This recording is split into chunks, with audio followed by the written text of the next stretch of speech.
level kelulusan dari Gibran yang tertulis di ijazahnya sendiri ya, bahwa dia itu lulus BSc Honors dari Bradford University yang ditempuh di MDIS Singapura itu setara dengan IPK 2,3. Ini salah satu akun ya menyebutkan ke hal tersebut. Bagaimana respon yang bersangkutan sendiri si pemilik jasa ini ya?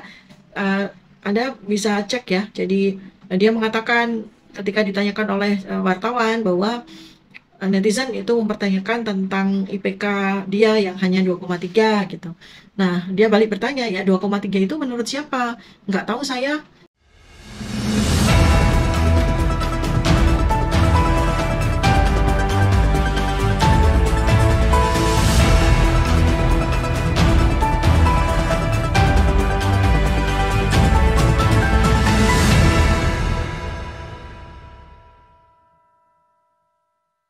Sempat ramai ya di Twitter, di sosmed tentang salah seorang netizen itu mempertanyakan tentang level kelulusan dari Gibran yang tertulis di ijazahnya sendiri ya, bahwa dia itu lulus BSc Honors dari Bradford University yang ditempuh di MDIS Singapura itu setara dengan IPK 2,3. Ini salah satu akun ya menyebutkan ke hal tersebut, dan ini ada dasarnya ya, karena memang di ijazahnya Gibran itu memang tertulis bahwa dia lulus dengan gelar BSc Honors ya. Kemudian ada statusnya gitu kan, ada statusnya bahwa dia itu di dalam ijazahnya itu tertulis ya bahwa dia itu lower second class honors ya, lower second class honors. Ini kalau di Bradford University sendiri, kalau kita lihat di penjelasan dari kesetaraan dari nilai lulusan dari Bradford University sendiri ya, itu memang setingkat di atas yang paling rendah lah gitu ya, setingkat di atas yang paling rendah. Dan menurut akun ini kesetaraan itu nilainya ya sekitar 48% dari achievement dari semua mata kuliah yang harus ditempuh, sebanyak kurang lebih 48% ya, kemampuan dia lulus dari semua mata kuliah itu 48% dan dinyatakan sebagai second class honors ya. Jadi nilainya cukup gitu, setaranya ya sekitar menurut akun ini ya 2,3 gitu. Nah, saya sendiri sebetulnya justru lebih menyoroti kepada bagaimana respon yang bersangkutan sendiri si pemilik jasa ini ya. Anda bisa cek ya. Jadi dia mengatakan ketika ditanyakan oleh wartawan bahwa netizen itu mempertanyakan tentang IPK dia yang hanya 2,3 gitu. Nah, dia balik bertanya, ya 2,3 itu menurut siapa? Nggak tahu saya. Apa dia tahu nilai-nilainya? Dia punya ijazah saya gitu. Masa sih? Gitu kan? Dia bertanya seperti itu.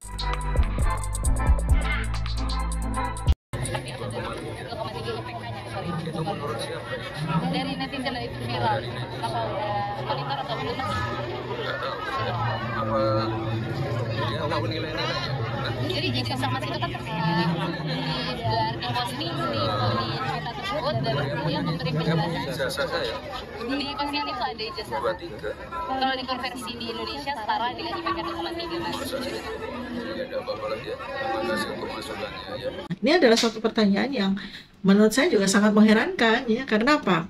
Pertanyaan kayak dia punya ijazah saya, ya tentu saja orang ini tidak punya ijazahnya dia gitu kan. Tapi kita semua sudah diperlihatkan oleh yang bersangkutan sendiri kan tentang ijazahnya. Jadi kita juga udah lihat ijazahnya dia itu seperti apa, yang banyak ada di sosial media ramai sekali ya kan. Jadi kita semua juga udah lihat gitu seperti apa bentuk dari ijazahnya, kemudian di situ tulisannya apa, dan kita sebagai akademisi, kita sebagai orang kritis ya langsung cari tahu kan.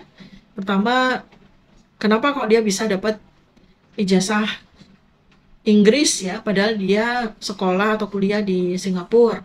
Nah, terjawab ya bahwa ternyata Dia sekolah di sebuah lembaga namanya MDIS di Singapura yang punya kerjasama dengan beberapa universitas di luar negeri, di luar Singapura. Salah satunya pada saat dia sedang menempuh pendidikan itu di Bradford, dapat kerjasama dengan Bradford University. Dan dia memperoleh ijazahnya itu dari Bradford University, tetapi tidak pernah kuliah di UK, tapi kuliahnya di Singapura. Nah, itu ya. Jadi kita semua udah lihat. Jadi ya tentu saja yang punya ijazah ya cuma satu yang punya ijazah juga yang ada namanya. Tentu saja nggak ada orang yang punya, tetapi kita semua lihat ijazah tersebut. Nah, dari item-item detail yang ada di ijazah tersebut kan kita juga jadi tahu kan bahwa memang di situ tertulis, tertera dari skala kelulusannya dia ya. Kalau di Indonesia, kalau menempuh pendidikan universitas di Indonesia kan kita kenal ya dengan levelnya itu menggunakan indeks prestasi ya, indeks prestasi kumulatif. Akhirnya setelah kita selesai menempuh pendidikan di universitas ya kita dapat IPK, ada lagi GPA bisa gitu. Nah, kalau di UK ini memang ada kategorisasi yang berbeda dengan di Indonesia ya, termasuk yang sudah juga Anda bisa lihat di Bradford University sendiri gitu. Oleh karena itu maka dengan level yang tertulis di ijazah itu maka ya banyak orang yang bisa tahu dengan mudah ya nilai berapa sih dia itu lulus 48% dari total kewajiban untuk bisa lulus ya. Anda bisa setaranya ya kalau di Indonesia ya 2, sekian lah gitu, 2, kecil lah ya gitu. Tapi itu lulus ya lulus ya, tapi ya 2, kecil ya, setara 2,3 gitu kan, seperti itu ya. Anda lihat ya di ijazahnya Gibran itu ya, masa yang saya pertanyakan kan justru malah statementnya dia gitu. Loh, dia tahu nilai-nilainya lah, kan tertulis di ijazahnya dia ya. Memang tidak semuanya nilai-nilai dia tertulis, tapi ini semacam IPK ya, bahwa dia lulus dengan kategori second class honors second division atau setara 48%. Ini dari Bradford University sendiri ya. Masa si Gibran nggak tahu ya. Jadi dia lulus dengan nilai cukup ya, dengan nilai pas. Di bawahnya masih ada. Jadi urutannya itu ya, kalau dia mahasiswa ini atau sarjana ini lulus, nomor 1 tuh first class honors ya. First class honors itu berarti dia bisa komplis, bisa menempuh, bisa menyelesaikan 68% dari total mata kuliah yang harus dia tempuh. Nilainya ya masuk 68% itu disebut first class honors. Kemudian yang kedua adalah second class honors first division. Artinya sarjana ini, bachelor ini menempuh 58%.